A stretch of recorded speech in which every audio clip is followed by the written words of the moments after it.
এখন যদি আপনি সমাজ সংস্কার করতে চান, গোটা দেশকে আপনি পরিবর্তন করতে চান, শান্তিপূর্ণ একটি দেশে পরিবর্তন করতে চান, আপনার জাতিকে যদি আপনি শান্তি দিতে চান, আপনার ভিতরে কোরআনুল কারীম থাকতেই হবে।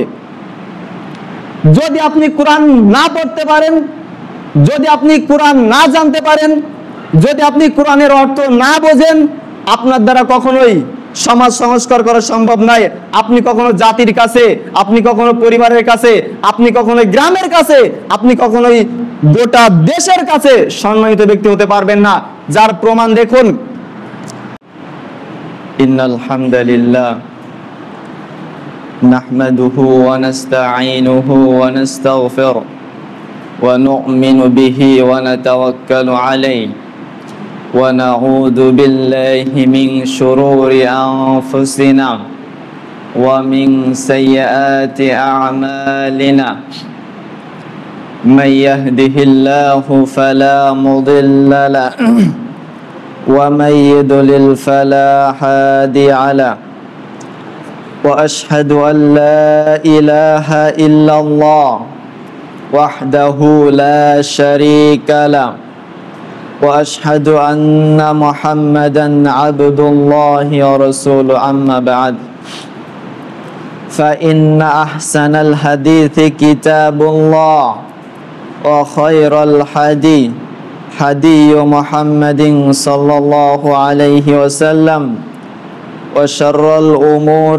محدثاتها وكل محدثة بدعة وكل بدعة ضلالة وكل ضلالة في النار فيا عباد الله يا أيها الذين آمنوا اتقوا الله حق تقاته ولا تموتن إلا وأنتم مسلمون يا أيها الناس اتقوا ربكم الذي خلقكم من نفس واحدة وخلق منها زوجها وبث منهما رجالا كثيرا ونساء واتقوا الله الذي تساءلون به والأرحام إن الله كان عليكم رقيبا يا أيها الذين آمنوا اتقوا الله وقولوا قولا سديدا يصلح لكم أعمالكم ويغفر لكم ذنوبكم ومن يطع الله ورسوله فقد فاز فوزا عظيما وقال الله جل وعلا بسم الله الرحمن الرحيم قاف والقرآن المجيد بل عجبوا أن جاءهم منذر منهم فقال الكافرون هذا شيء عظيم أإذا متنا وكنا ترابا ذلك رجع بعيد قد علمنا ما تنكس الأرض منهم وإن دان كتاب حفيظ وقال الله تبارك وتعالى في سورة أخرى أعوذ بالله من الشيطان الرجيم يا أيها الناس إنا خلقناكم من ذكر وأنثى وجعلناكم شعوبا وقبائل لتعارفوا إلى آخر آية শুরুতে আবারও প্রশংসা জ্ঞাপন করছি সেই মহান প্রতিপালকের, যে মহান রবের ইচ্ছায় রমাদান শেষ করে আমরা তার পরবর্তী মাসে প্রথম জুমায় খুতবা এবং সালাতের উদ্দেশ্যে মসজিদে সমবেত হতে পেরেছি। সেজন্য আমরা সকলে বলি আলহামদুলিল্লাহ। অতঃপর লাখো কোটি সালাত ও সালাম পেশ করছি প্রিয় রাসূল নবী মুহাম্মদুর রাসূলুল্লাহ সাল্লাল্লাহু আলাইহি ওয়াসাল্লামের উপর। শান্তি বর্ষিত হোক তার সাহাবী কেরাম, আহলে বাইত এবং মহান বিচার দিবস পর্যন্ত তার প্রতিটি একনিষ্ঠ অনুসারীগণের উপর আল্লাহুম্মা আমিন। সম্মানিত উপস্থিতি, আজকের জুমার খুতবায় সংক্ষিপ্ত সময় আমরা আলোচনা করব সমাজ সংস্কারে আমাদের করণীয় কি। এর আগে যদি আপনারা একটু সোজা হয়ে এগিয়ে এসে সামনের কাতারগুলো পুরা করে বসতেন তাহলে মনে হয় ভালো হতো, রাসূলের সুন্নাহ এটা পালন করা হতো। কারণ রাসূল বলছেন, যদি তোমরা জানতে সামনের কাতারে বসা কত বড় ফজিলত, তাহলে তোমরা কি করতে? সামনের কাতারে বসার জন্য লটারি করতে। আপনি হয়তো বিষয়টা বুঝতে পারেন না বা আমি বুঝতে পারি না, যে জন্য আমরা পিছনে বসে আছি। তো এলোমেলো হয়ে না বসে আমরা সামনের কাতারগুলো পুরা করে বসি, এটাই আমরা রাসূলের সুন্নাহ পালন করব। এবং রাসূল একথাও বলেছেন, যারা জুমার দিনে দেরিতে আসবে তারা যেন মানুষকে ডিঙিয়ে টপকিয়ে সামনের দিকে না আসে, কঠোরভাবে রাসূল নিষেধ করেছেন। তো আপনার জন্য আর একজন ভাই ডিঙিয়ে সামনে আসবে, এটা আপনি হতে দিবেন না। আপনি ফজিলতটা গ্রহণ করুন।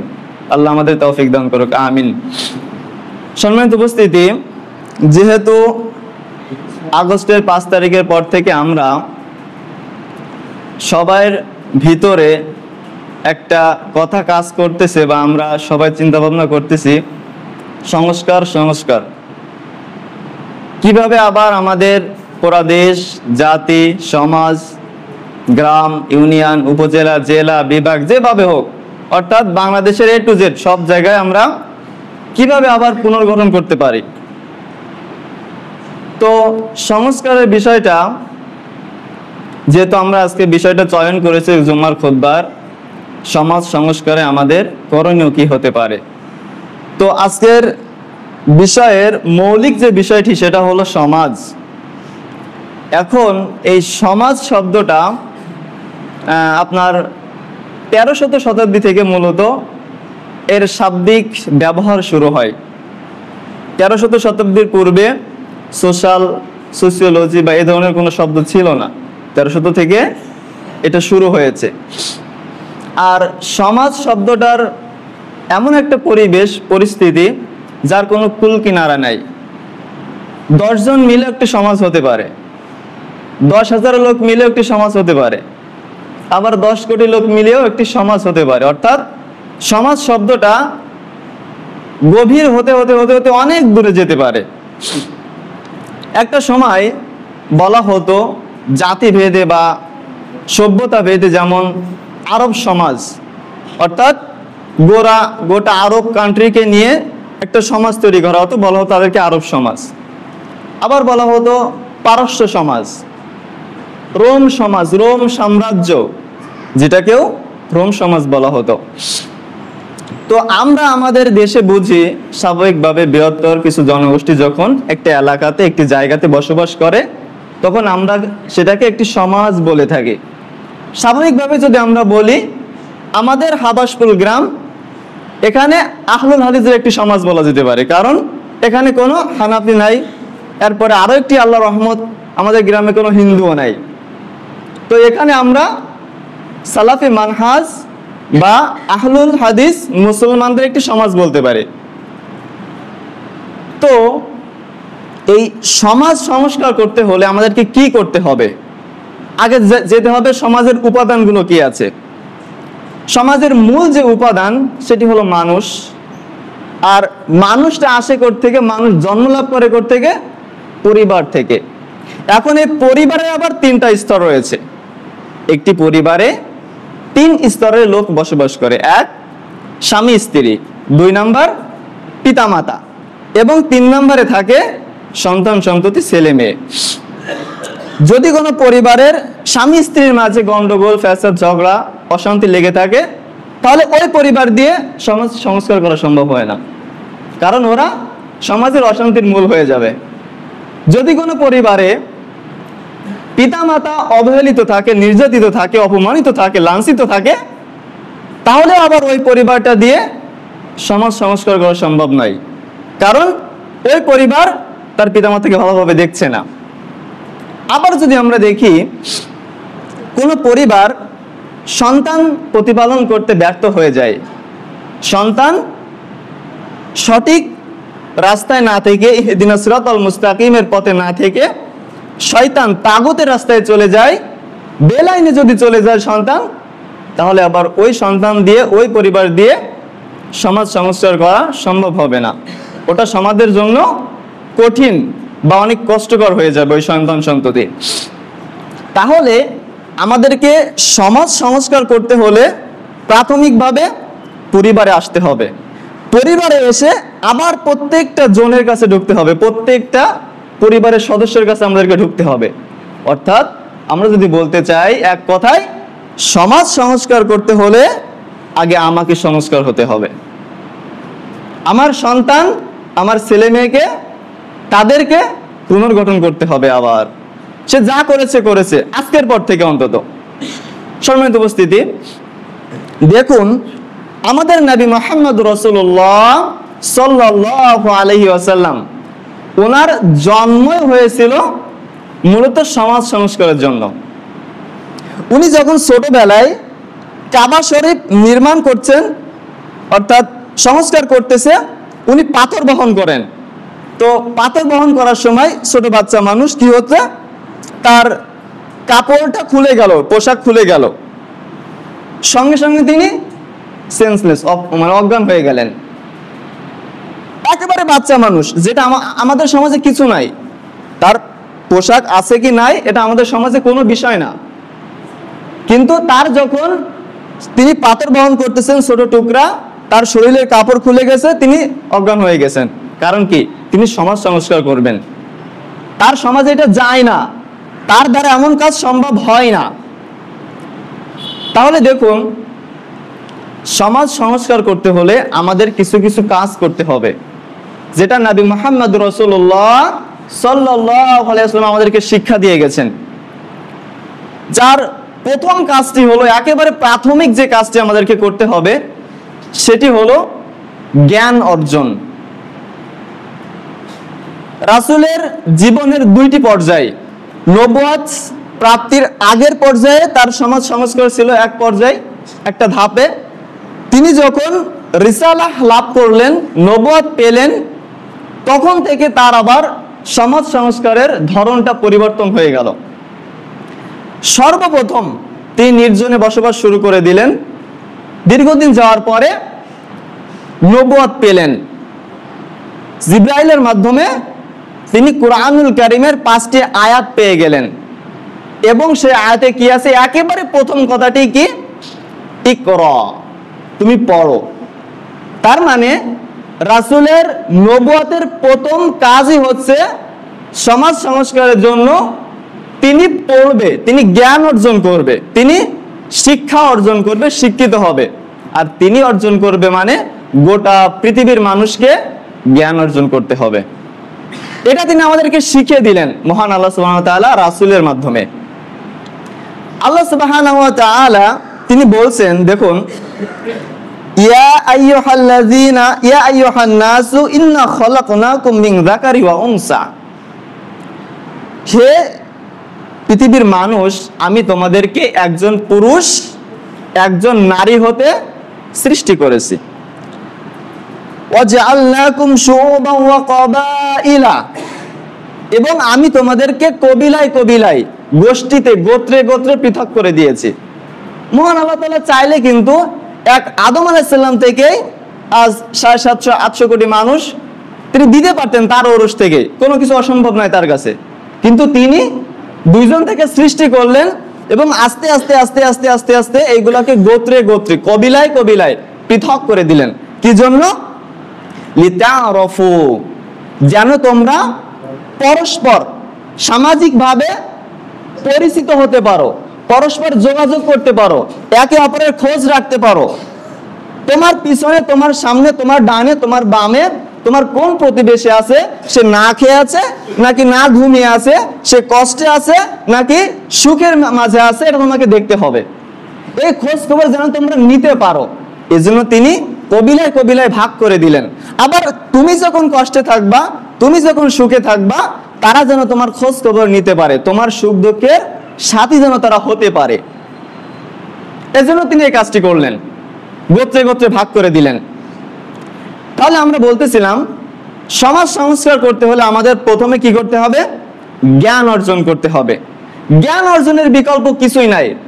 এবং আল্লাহ সুবহানাহু ওয়া তাআলা যখন আদম আলাইহিস সালামকে সৃষ্টি করবেন, তিনি যখন ফেরেশতাদের মাঝে পরামর্শ চাইলেন, পরামর্শ চাওয়ার পরে ফেরেশতারা বলতেছে কি, আপনি কি এমন একজন খলিফা, এমন একজন ব্যক্তিকে সৃষ্টি করবেন যে পৃথিবীতে ঝগড়া ফ্যাসাদ করবে, মারামারি করবে, রক্তপাত করবে?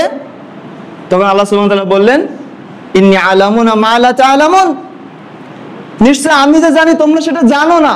তার মানে কি, তিনি ফেরেশতাদেরকেও সৃষ্টি করার আগে ইলম, জ্ঞান সৃষ্টি করেছেন, তার ব্যক্তিগত ইলম।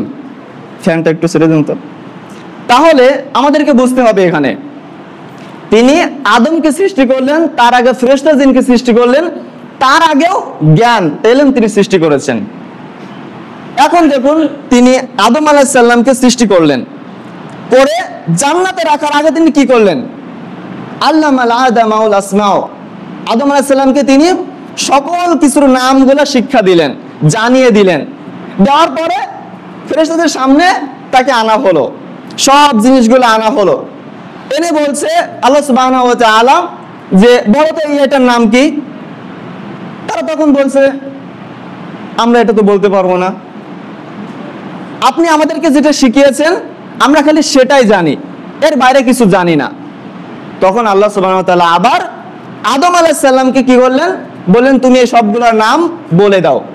যেহেতু আল্লাহ সুবহানাহু ওয়া তাআলা আদম আলাইহিস সালামকে জ্ঞান শিক্ষা দিয়েছেন, ইলম শিক্ষা দিয়েছেন, সকল কিছুর নাম শিখিয়ে দিয়েছেন, তিনি সঙ্গে সঙ্গে বলে দিলেন। তিনি ফেরেশতাদেরকে কোনো কিছুর নাম শিখালেন না, ইলম শিখালেন না, জ্ঞান দিলেন না। কেন? তাদের দ্বারা সমাজ সংস্কার হবে না, তাদের দ্বারা সমাজ পরিচালিত হবে না। তিনি জিনদেরকে কিছু শিখালেন না। কেন? তাদের দ্বারা সমাজ পরিবর্তন, সমাজের পরিচালনা তারা করবে না। কিন্তু আদম আলাইহিস সালাম যে সমাজে মিলবে, তাকে যে সামাজিকভাবে থাকতে হবে, তাকে সমাজ নিয়ন্ত্রণ করতে হবে, এই জন্য তিনি আদম আলাইহিস সালামকে সকল কিছু শিক্ষা দিলেন।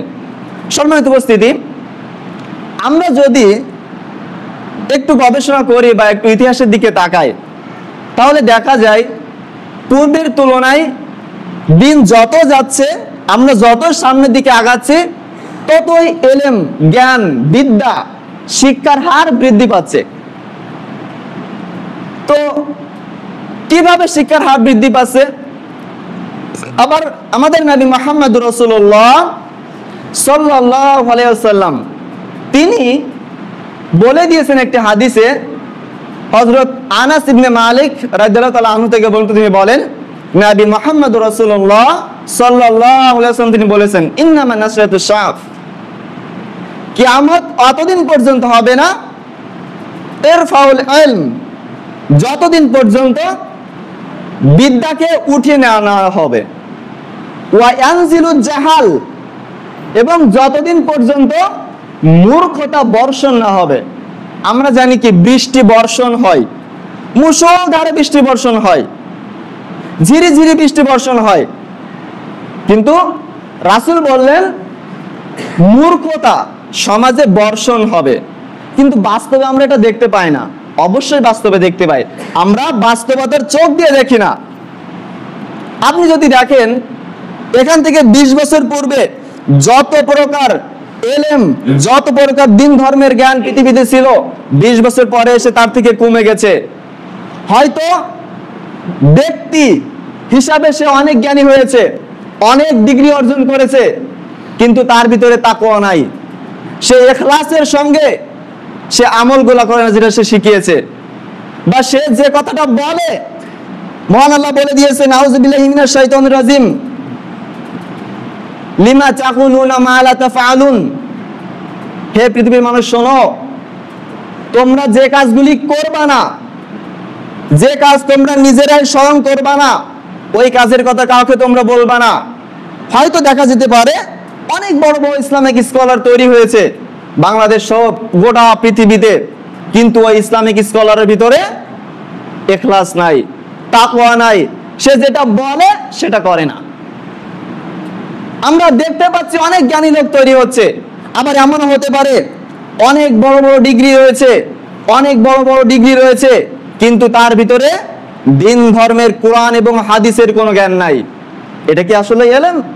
সে কি আসলে শিক্ষিত মানুষ? রাসূল যে বললেন কিয়ামত ততদিন পর্যন্ত হবে না যতদিন না পর্যন্ত মূর্খতা বর্ষণ হবে। এটা কিয়ামতের একটি আলামত। তাহলে আমরা বাস্তবতার সঙ্গে মিল পাচ্ছি না। মূর্খতা সত্যই বর্ষণ হচ্ছে।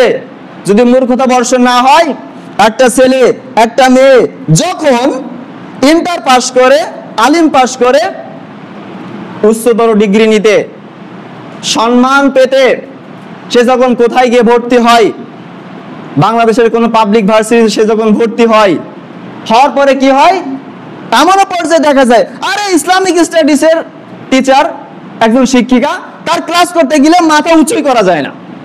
আপনি তাকে শিক্ষিত বলবেন? তার দিকে তাকে ক্লাস করা যায় না।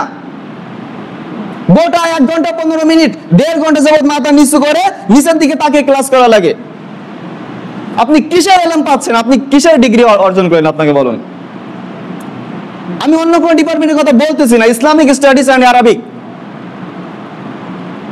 তারা সন্তানদেরকে, ছেলে মেয়েদেরকে দিন ধর্মের কথা শোনায়, কোরআন হাদিসের কথা শোনায়, ইসলামের ইতিহাস শোনায়, সিরাতে নববী তারা সে স্টুডেন্টদেরকে পাঠ করে শোনায়, শিক্ষা দেয়।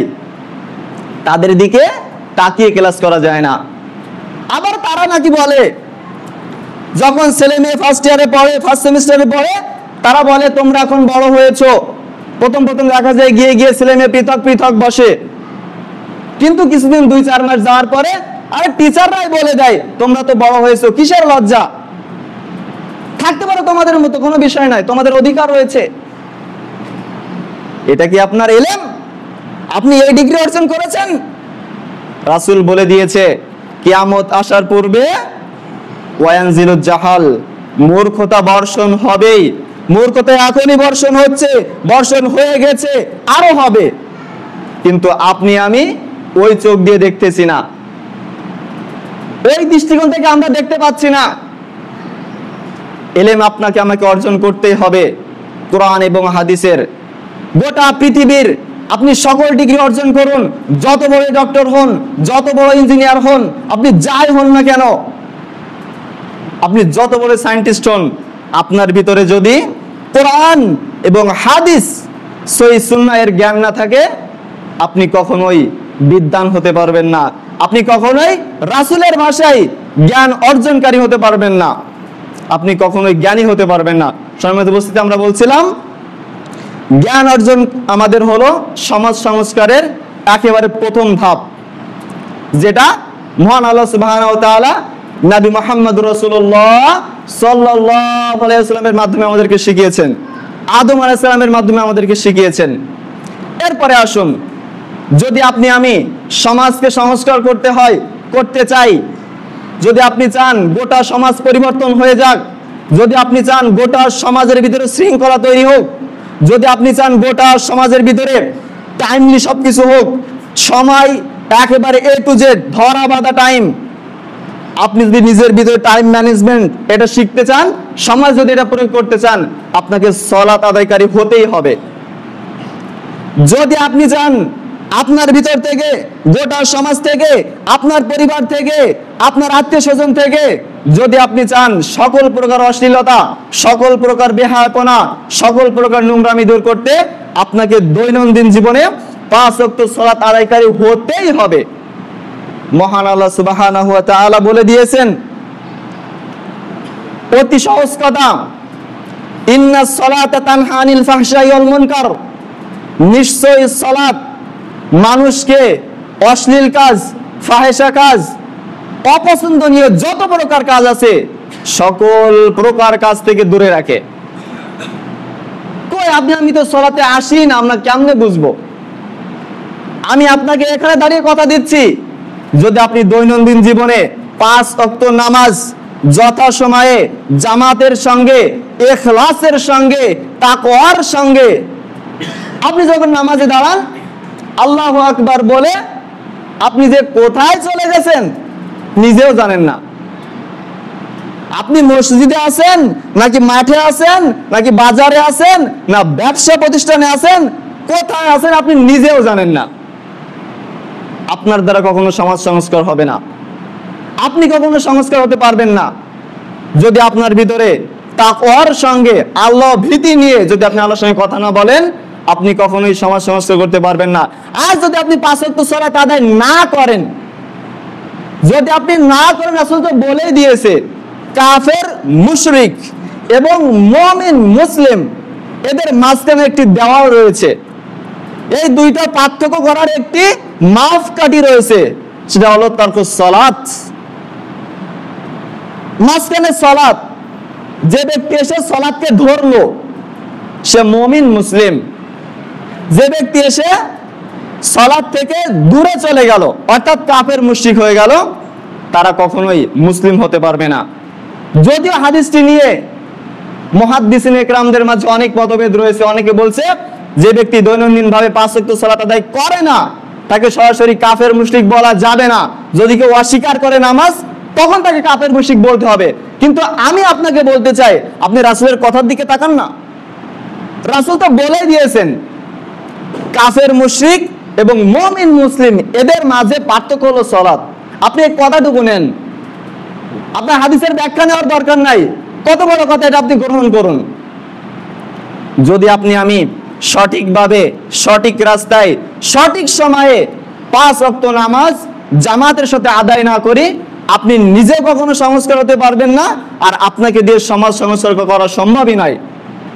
সম্মানিত উপস্থিতি, এরপরে আসুন, যদি আমরা সমাজকে পরিপূর্ণভাবে শান্তিপূর্ণ করতে চাই, সমাজকে সংস্কার করতে চাই, তাহলে আমাদের 3 নাম্বার যে করণীয় সেটা হলো আমাদের গোটা মুসলিমদের সঙ্গে, শুধু আপনার আমার সঙ্গে নয়, পৃথিবীর গোটা মুসলিমদের সঙ্গে ভ্রাতৃত্ব বন্ধনে আবদ্ধ হতে হবে।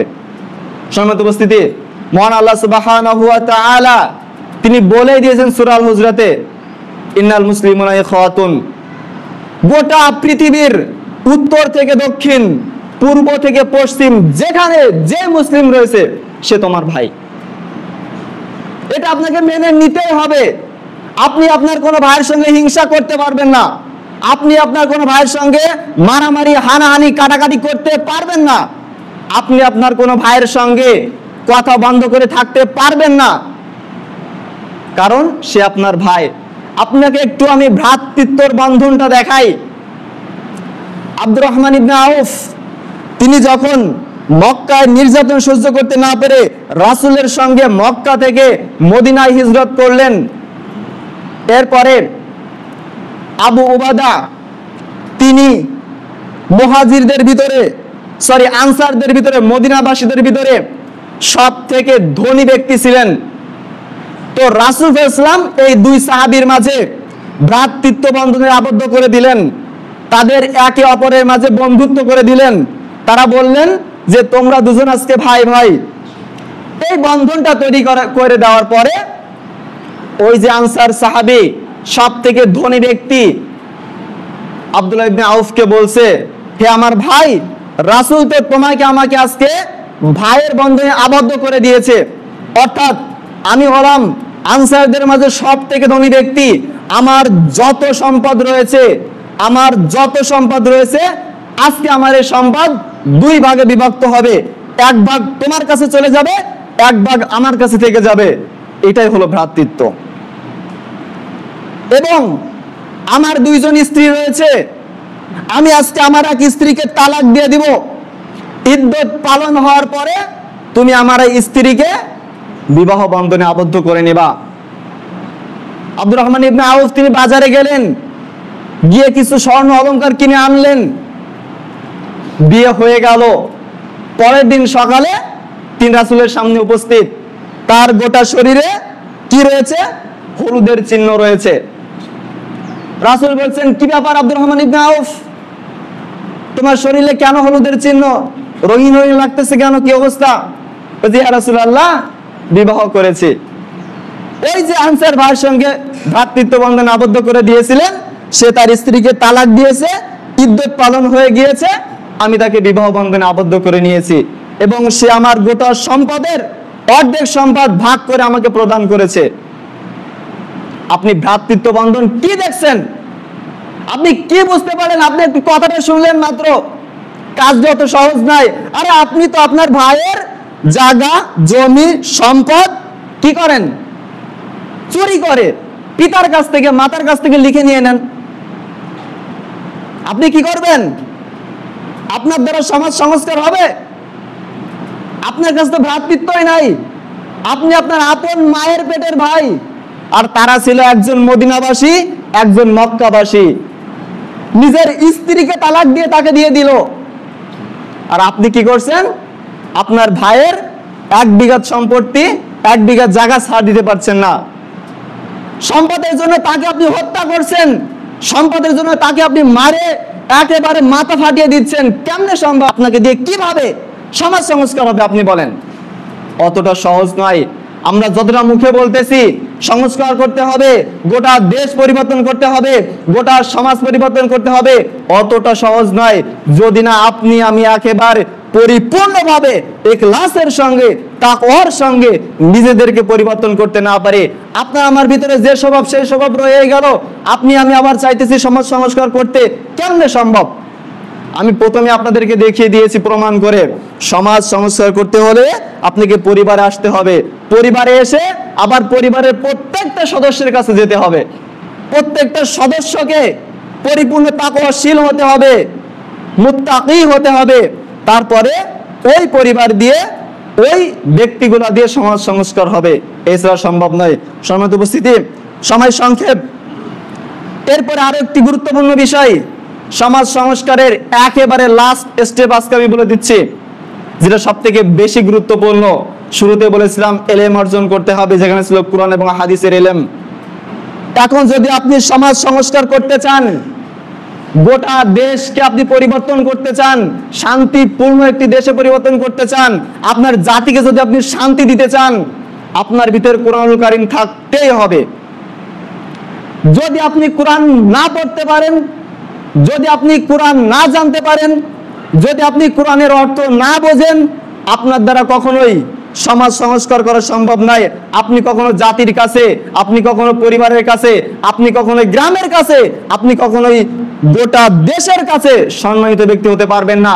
যার প্রমাণ দেখুন, হযরত ওমর, তিনি অর্ধজাহানের খলিফা, ইসলামের দ্বিতীয় খলিফা, তিনি যখন বিজয় করতে গেলেন জেরুজালেম অর্থাৎ আজকের ফিলিস্তিন, কোন ফিলিস্তিন? যে ফিলিস্তিনে আমরা দেখতে পাচ্ছি গত 1.5 বছরে 50,000-এর বেশি গাজাবাসী ফিলিস্তিনবাসী মারা গিয়েছে এবং 1,14,000-এরও বেশি ফিলিস্তিনে আজ পর্যন্ত আহত অবস্থায় রয়েছে। আমরা গোটা রমজান পার করে আসছি নানা রকম ইফতারি সাহারি দিয়ে, কিন্তু তারা ইফতারি করার মতো পানি পায় নাই, খাবার পায় নাই।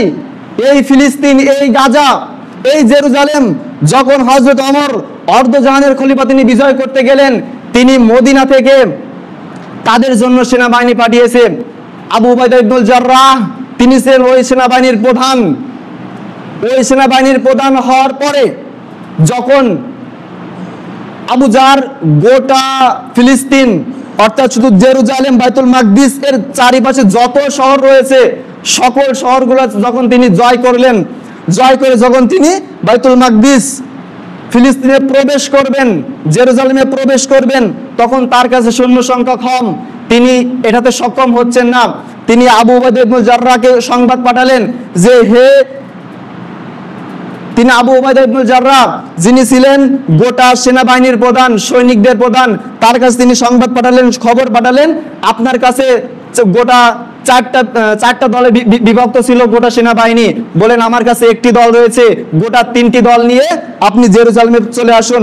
আমি সকল চারিপাশে বাইতুল মাকদিস, ফিলিস্তিনের চারিপাশে যত শহর রয়েছে সবগুলাকে জয় করে জেরুজালেমের পাশে অবস্থান করছি, আপনি সকল সৈন্যবাহিনী নিয়ে ফিলিস্তিনে চলে আসুন। আবু উবাইদা ইবনুল জাররাহ যখন চলে আসলেন, আসার পরে বাইতুল মাকদিস থেকে রোমান যে সৈন্যরা ছিল তারা শর্ত দিলেন, তোমরা আমাদেরকে অবরোধ করে রেখেছো, ঠিক আছে, আমরা তোমাদের কাছে এই বাইতুল মাকদিস জেরুজালেম ফিলিস্তিনের চাবি হস্তান্তর করব, একটি মাত্র শর্ত। আমরা জানি অর্ধজাহানের খলিফা আমিরুল মুমিনিন হযরত ওমর অত্যন্ত ন্যায়পরায়ণ শাসক, তিনি নাকি গোটা পৃথিবীর অর্ধেককে জয় করে ফেলেছে। তাকে এই জেরুজালেমে আসতে হবে। সে যদি আমাদের কাছে এসে বলে, আমাদের সামনে আসে, আমরা তার কাছে আমাদের এই জেরুজালেম ফিলিস্তিন বাইতুল মাকদিসের চাবি সব হস্তান্তর করে দিব, আমরা পরাজয় বরণ করব। তখন আবু উবাইদা ইবনুল জাররাহ তিনি মদিনায় সংবাদ পাঠালেন, খবর পাঠালেন যে ইয়া আমিরুল মুমিনিন, এরা তো চাবি আমাদের কাছে দিতে যাচ্ছে না, আমরা তাদের পরে মাসের পর মাস অবরোধ করে রেখেছি, তারা বলেছে আপনি যদি আসেন তাহলে তারা আমাদের কাছে চাবি দিয়ে দিবে, অর্থাৎ আমরা ফিলিস্তিনকে জয় করতে পারবো। যে ফিলিস্তিনকে জয় করার জন্য নবী মুহাম্মদ রাসূলুল্লাহ সাল্লাল্লাহু আলাইহি ওয়াসাল্লাম তিনি মুতার যুদ্ধ সংগঠিত করেছিলেন, যে ফিলিস্তিনকে জয় করার জন্য নবী মুহাম্মদ রাসূলুল্লাহ তাবুক যুদ্ধ প্রেরণ করেছিলেন। এই ফিলিস্তিন যখন ওমর জয় করতেছে, তিনি মদিনা থেকে সংবাদ পাঠালেন, ঠিক আছে হে আবু উবাইদা ইবনুল জাররাহ, আমি আসতেছি, আমি যখন ফিলিস্তিনে আসব তখনই ফিলিস্তিন জয় হবে, ঠিক আছে আমি আসতেছি। এই সংবাদ দেওয়ার পরে তিনি তার সঙ্গে একটি গোলামকে সঙ্গে নিলেন। হযরত ওমরের সঙ্গে তার একজন গোলাম থাকলো এবং একটি উট, এবং হযরত ওমর তিনজন, এই তিনটি প্রাণী আসতেছে সেই মদিনা থেকে বাইতুল মাকদিস দীর্ঘ 1200 কিলোমিটারের রাস্তা তারা উটে করে হযরত ওমর তার দাস তার গোলামকে নিয়ে আসবে। এখন গোলামের সঙ্গে চুক্তি হয়েছে যে শোনো 1200 কিলোমিটার রাস্তা আমরা হেঁটে পার হব, এখন আমরা দুইজন তো একসঙ্গে উটের পিঠে উঠতে পারবো না, অর্থাৎ তুমি প্রথম 10 কিলোমিটার, আমি আপনাকে উদাহরণ দেওয়ার জন্য বলছি, তুমি প্রথম 10 কিলোমিটার উটের যে লাগামটা রয়েছে এটা নিয়ে হাঁটতে হাঁটতে যাবা, এরপরে তখন আমি উটের পিঠে বসে থাকবো, 10 কিলোমিটার যাওয়ার পরে আমি আবার নিচে নেমে যাব, তুমি গোলাম ঠিক আছে কোনো সমস্যা নাই, তুমি আমার দাস, তুমি উটের পিঠে উঠবা। এরকম করতে করতে অর্থাৎ 1200 কিলোমিটারের রাস্তা 600 কিলোমিটার হেঁটে যাবে একজন, আর উটের পিঠে আরোহণ করবে আরেকজন, বাকি 600 কিলোমিটার রাস্তা আরেকজনই উটের পিঠে আরোহণ করবে, আরেকজন হেঁটে যাবে। ধাপে ধাপে যখন যেতে লাগলো এমন একটা পর্যায়ে মহান আল্লাহ সুবহানাহু ওয়া তাআলার কি নিদর্শন, তিনি দেখুন যখন বাইতুল মাকদিসে প্রবেশ করবে, যখনই বাইতুল মাকদিস প্রবেশ করবে তখন পালা চলে এসেছে অর্ধজাহানের খলিফা হযরত ওমর, তার হাতে রয়েছে উটের লাগাম এবং তার গোলাম তার দাস সে রয়েছে উটের পিঠে বসা। যখন এই দৃশ্য দেখলেন, একটি ছেঁড়া জামা, জুতাটা হাতে, উটের লাগাম হাতে, আর গোলাম হয়েছে উটের পিঠে, আবু উবাইদা ইবনে জাররাহ দৌড় দিয়ে আসলেন, ইয়া আমিরুল মুমিনিন, আপনি কি কাজ করলেন? আপনি আমাদের মান সম্মান রাখলেন না একেবারে। আমরা দীর্ঘদিন যাবত এই জেরুজালেমের পাদ্রীদেরকে, রোমান সৈন্যদেরকে অবরোধ করে রেখেছি, আপনি আসবেন, আপনি এত বড় সম্মানিত ব্যক্তি, আপনি আসলে আপনার কাছে চাবি হস্তান্তর করবে, আর আপনি আজকে আপনার গোলামকে উটের পিঠে আরোহণ করে আপনি উটের লাগাম ধরে জুতা হাতে নিয়ে একটি ছেঁড়া জামা পরে তাদের সামনে প্রবেশ করলেন, আপনি আমাদের মান সম্মান রাখলেন না। তখন ওমর যে কথাটি বলেছে, এই কথা যদি আপনি স্বর্ণ দিয়ে বাঁধাই করে রাখেন, হীরা দিয়ে বাঁধাই করে রাখেন, এই কথা সম্মান দিতে পারবেন না। তিনি বললেন, হে আবু উবাইদা ইবনুল জাররাহ, তুমি শোনো, তুমি ছাড়া যদি অন্য কোনো ব্যক্তি এই কথা না বলতো, তুমি ছাড়া যদি অন্য কোনো ব্যক্তি এই কথা বলতো আমি কষ্ট পেতাম না, তুমি একজন সেনা প্রধান, তুমি এই কথা কেমনে বললে? আরে এখান থেকে কিছুদিন পূর্বে আমরা ছিলাম অপমানিত ব্যক্তি, আমরা মরুভূমি উট চড়াতাম, মেষ চড়াতাম, ভেড়া চড়াতাম, আমাদের কোনো সম্মান ছিল না, কিন্তু নবী মুহাম্মদ রাসূলুল্লাহ সাল্লাল্লাহু আলাইহি ওয়াসাল্লাম তার মাধ্যমে আমরা কোরআন পেয়েছি, আমরা ইসলামের শান্তি পেয়েছি, যে কারণে আজকে আমি অর্ধজাহানের খলিফা হতে পেরেছি, যে কোরআনের বরকতে আজকে তোমরা সম্মান পাচ্ছ, যে কোরআনের বরকতে আজকে তোমরা দীর্ঘদিন পরে বাইতুল মাকদিস জেরুজালেম জয় করতে পারছো। সেই কোরআন যদি আমাদের কাছে না থাকতো আমরা এত সম্মানিত হতে পারতাম না। আর আমি নিজে উটের লাগাম ধরে এসেছি, তো কি হয়েছে? আমার কাছে তো কোরআন রয়েছে, কোরআন না থাকলে আমি সম্মানিত হতাম না। অর্থাৎ উটের লাগাম ধরা তারপরে দাসকে উটের পিঠে নেওয়া, এটা আমার কাছে কোনো কিছু যায় আসে না। যদি আমার কাছে কোরআন থাকে, কোরআনের রহমত থাকে, কোরআনের বরকত থাকে, এইগুলা দুনিয়াবি চাকচিক্য আমার কাছে কোনো বিষয় নয়, সেখানে আমি অপমানিত হই না। যদি আমার কাছে কোরআন না থাকতো আমি অপমানিত হতাম। সম্মানিত উপস্থিতি, যদি আপনাকে আমাকে সমাজ সংস্কার করতে হয়, যদি আপনাকে আমাকে গোটা দেশ পরিবর্তন করতে হয়, জাতির কাছে ভালো কিছু পৌঁছাতে হয়, কোরআন আপনাকে ধরতেই হবে, আপনাকে কোরআন পড়া শিখতেই হবে। আরে রাসূল বলেছেন, যে ব্যক্তি কোরআন পড়তে পারে না, কোন রকম চেঁচামেচি করে ভুল হলেও পড়ে, তার জন্য ডাবল নেকি হবে। আপনি কখনো চেষ্টা করেছেন? আপনার বয়স তো 70 বছর, 80 বছর, 60 বছর, কোরআনের একটা পাতা কখনো পড়ে দেখেছেন? যে ব্যক্তি পড়তে পারে তার কাছে কখনো গেছেন, গিয়ে বলছেন, ভাই আমাকে একটু শিখাও? আপনার ভিতরে তাকওয়া তো আসে না, এই ভালোবাসা কোরআনের প্রতি আসে না, যে কোরআনের কারণে আমাদের নবী সবথেকে শ্রেষ্ঠ, যে কোরআনের কারণে হযরত জিবরাইল আলাইহিস সালাম গোটা ফেরেশতাদের সর্দার, যে কোরআনের কারণে আমরা উম্মতে মুহাম্মাদি, আমাদের পূর্বে যারা 900 বছর 1000 বছর হায়াত পেয়েছে, তারা আমাদের মতো সম্মানিত নয়। আমরা 60 বছর 50 বছর 40 বছর 70 বছর হায়াত নিয়ে সব থেকে পৃথিবীর ভিতরে সম্মানিত উম্মত হলো আমরা, শুধুমাত্র কোরআনের বরকতে। সম্মানিত উপস্থিতি, আসুন, যদি আমরা আমাদের সমাজকে সংস্কার করতে চাই, আমাদের কোরআন ধরতেই হবে। কোরআন ছাড়া কখনো সমাজ সংস্কার সম্ভব নয়। আপনি যা সম্ভব, আপনার যত সমস্যা আছে, সকল সমস্যার সমাধান পবিত্র কোরআনুল কারীম। মহান আল্লাহ সুবহানাহু ওয়া তাআলা আমাদেরকে, আমরা যারা কোরআনুল কারীম দেখে দেখে পড়তে পারি, অর্থ সহ পড়ার তৌফিক দান করুক, এবং আমরা যারা কোরআনুল কারীম পড়তে পারি না, মহান আল্লাহ সুবহানাহু ওয়া তাআলা আমাদেরকে কোরআনুল কারীমের সংস্পর্শে যাওয়ার, এটা তেলাওয়াত করার, এর মর্ম ভিতরে নেওয়ার তৌফিক দান করুক। মহান আল্লাহর কাছে এই দাওয়া, এই দাবি রেখে আজকের খুতবা এখানে শেষ করছি।